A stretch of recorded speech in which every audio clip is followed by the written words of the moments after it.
أعوذ بالله من الشيطان الرجيم. تبارك الذي بيده الملك وهو على كل شيء قدير، الذي خلق الموت والحياة ليبلوكم أيكم أحسن عملا وهو العزيز الغفور، الذي خلق 7 سماوات طباقا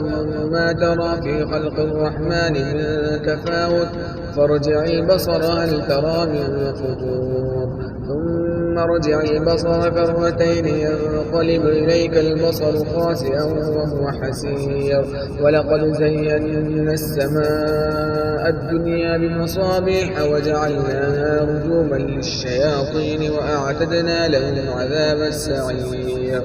وللذين كفروا بربهم عذاب جهنم وبئس المصير. إذا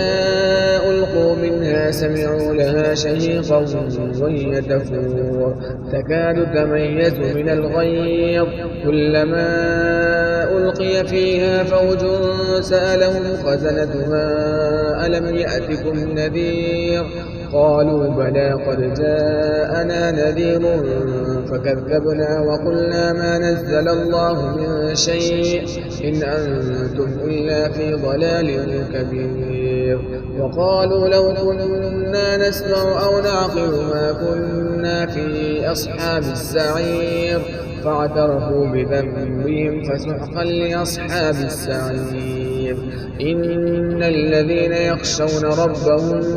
بالغيب لهم مغفرة وأجر كبير، وأسروا قولكم أو اجهروا به إنه عليم بذات الصدور، ألا يعلم من خلق وهو اللطيف الخبير. هو الذي جعل لكم الأرض ذلولا فامشوا في مناكبها وكلوا من رزقه وإليه النشور، آمنتم من في السماء أن يخسف بكم الأرض فإذا هي تمور،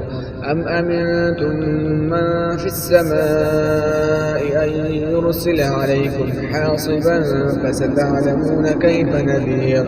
ولقد كذب الذين من قبلهم فكيف كان نكير، أولم يروا إلى الطير فوقهم صافات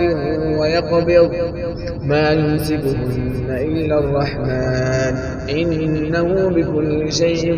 بصير، أمن هذا الذي هو جند لكم ينصركم من دون الرحمن إن الكافرون إلا في غرور، أمن هذا الذي يرزقكم إن أمسك رزقه بل لجوا في عتو ونفور، أفمن يمشي مكبا على وجهه أهدى أمن يمشي سويا على صراط مستقيم، قل هو الذي أنشأكم وجعل لكم السمع والأبصار والأفئدة قليلا ما تشكرون، قل هو الذي ذرأكم في الأرض وإليه تحشرون، ويقولون متى هذا الوعد إن كنتم صادقين، قل إنما العلم عند الله وإنما أنا نذير مبين، فلما رأوه زلفة سيئت وجوه الذين كفروا وقيل هذا الذي كنتم به تدعون، قل أرأيتم إن أهلكني الله ومن معي أو رحمنا